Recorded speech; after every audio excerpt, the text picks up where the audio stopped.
Hotel में ठहरने के बाद एक व्यक्ति जब रूम को चेकआउट करता है तो सीधा रिसेप्शन पर पहुंचता है। रिसेप्शन पर जाने के बाद जैसे ही चेकआउट की प्रक्रिया पूरी कर रहा था, उसकी नज़र पहुंचती है रिसेप्शन पर बैठी हुई एक लड़की पर, जो कि बेहद खूबसूरत लड़की थी। और चेकआउट करने की प्रक्रिया में वो लड़की को थैंक यू बोलता है और थैंक यू बोलते बोलते उस लड़की को गले लगाने की कोशिश कर रहा था, लेकिन उस व्यक्ति ने बहुत ज़्यादा शराब पी हुई थी। वो लड़की उसे मना कर रही थी, पीछे हटने के लिए बार बार अपील कर रही थी, लेकिन वो शराबी था कि उसके पीछे पड़ा हुआ था उसको गले लगाने के लिए। और जैसे ही ये दृश्य, ये नज़ारा उस होटल का मालिक देख रहा था, उस होटल के मालिक को बहुत ज़्यादा गुस्सा आता है। और गुस्सा आने के बाद उस शराबी को ना केवल डांटता है, फटकारता है, कहता है कि यहाँ से तत्काल प्रभाव से अब ये जो होटल है छोड़ दो, और मेरे किसी भी कर्मचारी से इस तरह से बात करने की कोशिश की तो अंजाम अच्छा नहीं होगा। ये बात कर रहा था, उस लड़की की नज़र पहुंचती है अपने होटल मालिक पर, और होटल मालिक की इस बात को देखते हुए, उसके इस व्यवहार को देखते हुए वो बहुत ज़्यादा इम्प्रेस हो जाती है। वो बहुत ज़्यादा खुश थी कि उससे एक ऐसा होटल मिला है जहाँ पर उसकी सुरक्षा हो रही है और जहाँ पर उसके बारे में बहुत अच्छा सोचा जा रहा है। अपनी इस बात को उसने अपने दोस्त से शेयर किया था। दोस्त कहता है कि तुम्हें वाकई बहुत अच्छा होटल मिला है, लेकिन वो कभी नहीं जानती थी कि ये जो हुआ है ये प्री प्लानिंग था या फिर अचानक से हुआ है। उसके बाद जो उस लड़की के साथ होता है, आज पूरा हिंदुस्तान इस बात को लेकर परेशान है कि आखिरकार कोई व्यक्ति किसी के साथ ऐसा कैसे कर सकता है। लेकिन ये बात भी तब लोगों तक पहुंचती है जब उस लड़की का नाम एक और लड़की से मैच कर जाता है। झारखंड में जिस तरह से एक लड़की की हत्या की गई, अंकिता सिंह नाम की लड़की की, उस हिसाब से पूरे हिंदुस्तान में ये मैसेज फैल जाता है। तब लोग सिर्फ एक ही आवाज़ उठाते हैं कि हत्यारे को फांसी दो। इसी मामले में भी कुछ ऐसा ही होता है। आज की कहानी वाकई बहुत परेशान कर सकती है, आपको रुला सकती है। एक लड़की किस तरह से पढ़ने के साथ साथ अपने परिवार का खर्च चलाने के लिए घर से बाहर निकली थी, लेकिन जालिमों ने उसके कदम को हमेशा हमेशा के लिए रोक दिया। आदाब, नमस्कार, सत श्री अकाल। मैं उस्मान सैफ़ी। आज की जो सच्ची घटना मैं आपको सुनाने जा रहा हूँ, ये सच्ची घटना है उत्तराखंड प्रदेश का एक ज़िला है पौड़ी गढ़वाल। दरअसल पौड़ी गढ़वाल ज़िले का एक थाना लगता है लक्ष्मण झूला थाना। यहाँ की पुलिस 23 सितंबर 2022 की सुबह लगभग 10-11 बजे के आसपास 3 लड़के होते हैं, उनको अपनी कार में बैठाकर कोर्ट में लेके जा रहे थे, उनको पेशी कराने के लिए, ताकि उनसे कुछ पूछताछ हो सके, जज के सामने उन्हें पेश किया जा सके। जैसे ही कार थोड़ी सी दूर चलती है, लगभग 150-200 महिलाओं ने उस कार को अपने कब्जे में ले लिया।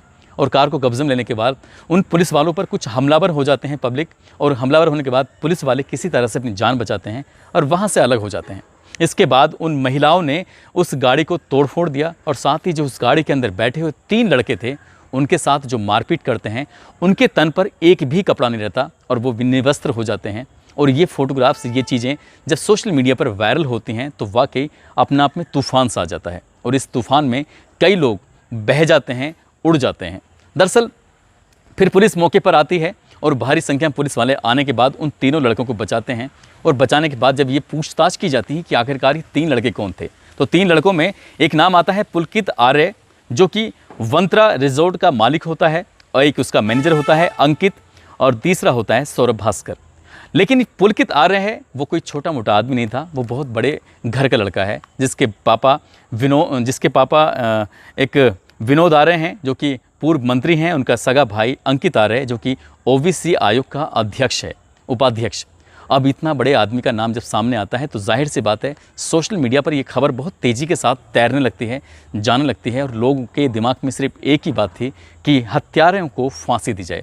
किसकी हत्या हुई थी, किसकी नहीं, बस यही सवाल था। और सवाल कुछ इस तरह से था कि 28 अगस्त 2022 को एक लड़की एक रिज्यूम लेकर इधर उधर ठोकरें खा रही थी, दर दर भटक रही थी। किसी ने उसको बताया कि यमकेश्वर में एक होटल है वंत्रा रिजॉर्ट के नाम से, वहाँ पर रिसेप्शन की जगह खाली है, रिसेप्शनिस्ट की, आप वहाँ पर अप्लाई कर दीजिए। वो रिसेप्शनिस्ट के लिए अप्लाई करती है, और अप्लाई करने के बाद उस लड़की को जॉब मिल जाती है। और जॉब मिलने के बाद जिस तरह से इसका जो मालिक है पुलकित आर्य अपने कर्मचारियों के प्रति व्यवहार कर रहा है, इस बात को लेकर अंकिता बहुत ज़्यादा खुश होती है। अपने दोस्त एक दीप पुष्प है, उसको बताती है कि मेरा मालिक कुछ ऐसा है, एक शराबी ने मुझ पर गंदी नज़र रखने की कोशिश की और मेरे मालिक ने किस तरह से उसको डांटा फटकारा, वाकई मेरा तो मन कर रहा था उसको सैल्यूट करने का। उसको वो अपने बहुत ही करीबी, बहुत ही खास, बहुत ही ऐसा जैसे कि अपने परिवार गार्जियन होते हैं वैसा मानने की कोशिश कर रही थी। लेकिन वो व्यक्ति की नज़र, यानी कि उस होटल के जो मालिक है पुलकित आर्य, उसकी नज़र उस पर अच्छी नहीं थी। उसके साथ वो मिलता जुलता था, उससे बातचीत करता था, उससे नज़दीकियाँ बढ़ाने की कोशिश कर रहा था ताकि वो उसके प्रभाव में आ जाए। और धीरे धीरे जब वक्त गुजरता है, लेकिन वक्त के साथ साथ उस लड़की के समझ में कुछ बातें आने लगी, और जब बातें आने लगी तो वही बातें जो अपने दोस्त से शेयर करती थी, फेसबुक फ्रेंड से, तो उसने ये बातें भी शेयर करनी शुरू कर दी। लेकिन एक दिन कुछ ऐसा होता है, इस लड़की को बहुत ज़्यादा गुस्सा आता है 18 सितंबर 2022 को, और वो होटल में एक कर्मचारी से कहती है कि मेरा बैग मुझे दे दो, मुझे यहाँ से जाना है, अब मुझे यहाँ बिल्कुल भी किसी कीमत पर रहना ही नहीं है, क्योंकि यहाँ पर कुछ अच्छा नहीं हो रहा है। लेकिन कुछ ही देर में ये लड़की जो इस होटल को छोड़कर जाने वाली थी, अचानक से वो मालिक के साथ उसकी बाइक पर बैठकर कहीं जाने लगी। ये बात कर्मचारी को देखकर कुछ हजम नहीं होती, वो परेशान हो जाता है। दरअसल इसी बीच में जो मालिक होता है वो अपने मैनेजर और एक और कर्मचारी के साथ इस लड़की को रोकता है, इससे रिक्वेस्ट करता है, इससे कहता है कि मुझे तुम्हारे साथ कहीं घूमने चलना है, थोड़ा सा वक्त तुम्हारे साथ बिताना है, बस थोड़ा सा वक्त अगर मेरे साथ बिताओगी उसके बाद तुम चाहे जहाँ जाओ वहाँ चली जाना।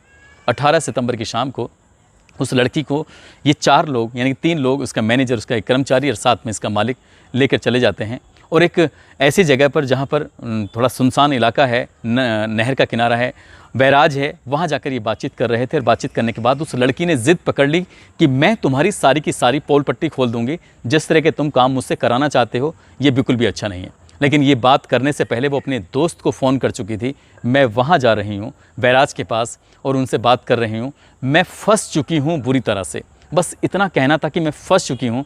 उसका दोस्त कह रहा है कि तुम परेशान मत हो, मैं जल्दी से तुम्हारे पास आऊँगा, मुलाकात करूँगा। बैराज पे बातचीत कर रहे थे, बातचीत करते करते कब गुस्सा बढ़ जाता है, बढ़ते बढ़ते जो इसका मालिक का फ़ोन होता है वो नहर में छूट के गिर जाता है, और इसका आरोप लगता है अंकिता भंडारी पर कि इसकी वजह से फ़ोन गिरा है। और यहाँ से फिर हाथापाई शुरू होती है। हाथापाई शुरू होने के बाद अंकिता भंडारी को धक्का दिया जाता है उस नहर में, और वो नहर में डूब जाती है। और डूब कर वो ये तीनों लोग, चाहे इसमें पुलकित हो, चाहे अंकित हो, चाहे इसमें सौरभ हो, तीनों अपनी आंखों से देख रहे थे अंकिता भंडारी किस तरह से पानी के अंदर डूब रही है, बचने के लिए बार बार उछल रही थी और अपील कर रही थी कि मुझे बचा लो, मुझे जीवित रहना है, मुझे बचना है, क्योंकि उसके बचने की एक वजह थी। वो वजह वाकई अपने आप में वजह थी। इस लड़की ने सन 2020 में इंटर किया था कॉमर्स साइड से, और 88% इसके नंबर थे, अपने स्कूल की एक टॉपर रही थी। वाकई जितनी खूबसूरत थी उससे ज़्यादा खूबसूरती थी इसके पढ़ने में, उससे ज़्यादा खूबसूरती थी इसके काम करने में। परिवार बेहद गरीब, परिवार को इसने भरोसा दिलाया था कि मुझे होटल मैनेजमेंट जैसा कोर्स करना है और मुझे पैसे कमाने हैं और अपने परिवार का भरण पोषण करना है, उसका खर्चा निकालना है। पापा को, इसकी माँ को ये बात बहुत अच्छी लगी कि आजकल बेटियां भी आगे बढ़ रही हैं और उसके परिवार की जो दिक्कतें, परेशानी थी वो दूर हो जाएंगी। 28 अगस्त को अभी नौकरी ही लगी थी कि उसे नहीं पता था कि इस होटल में जो एक शराबी आता है उसको सिर्फ इम्प्रेस करने के लिए उसके मालिक ने ये स्वांग रचा, ये षड्यंत्र रचा, ताकि वो उस अपने मालिक के प्रति अट्रैक्ट हो जाए। और जब मालिक से कुछ नज़दीकियाँ बढ़ती हैं तो मालिक कहता है कि तुम्हें होटल में आने वाले जो भी लोग हैं, मेहमान हैं, उनके साथ रातें बितानी हैं, रातें बिताओगी ज़्यादा पैसे मिलेंगे, इस नौकरी से अलग मिलेंगे।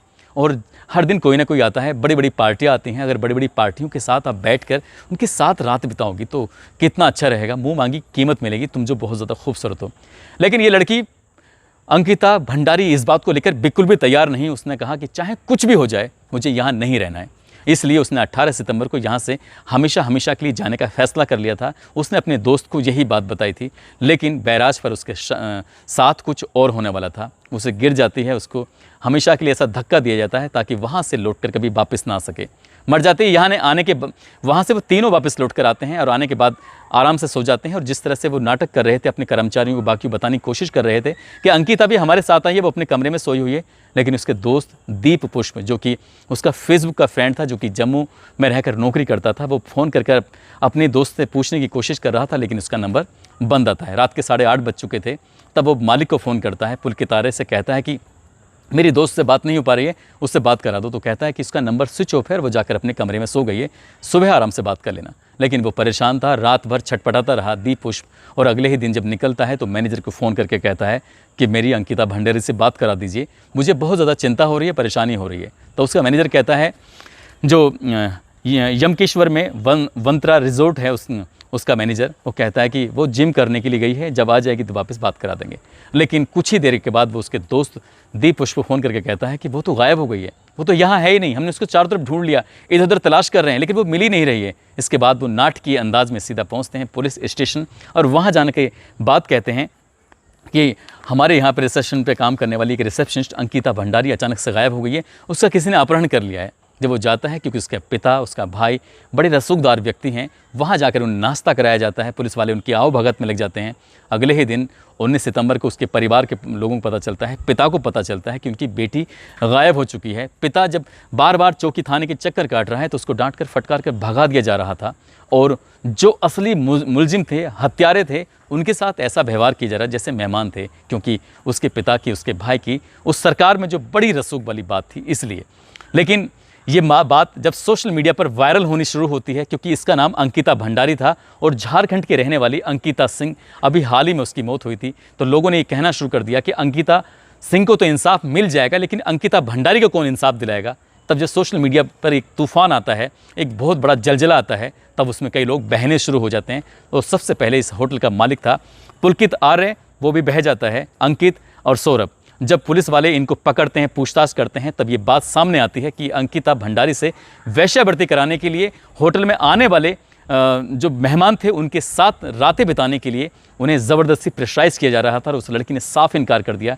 जान चली जाए लेकिन इज़्ज़त नहीं जानी चाहिए, और उस लड़की ने अपनी जान दे दी लेकिन इज़्ज़त पर आँच नहीं आने दी।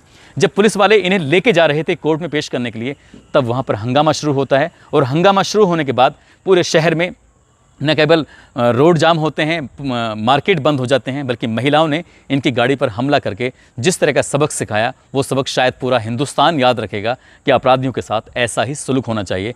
तन पर इतने कपड़े रहते हैं जिससे इज्जत बच सके, लेकिन उनकी इज्जत जा चुकी थी और उन्हें बहुत बुरी तरह से पीटा जाता है।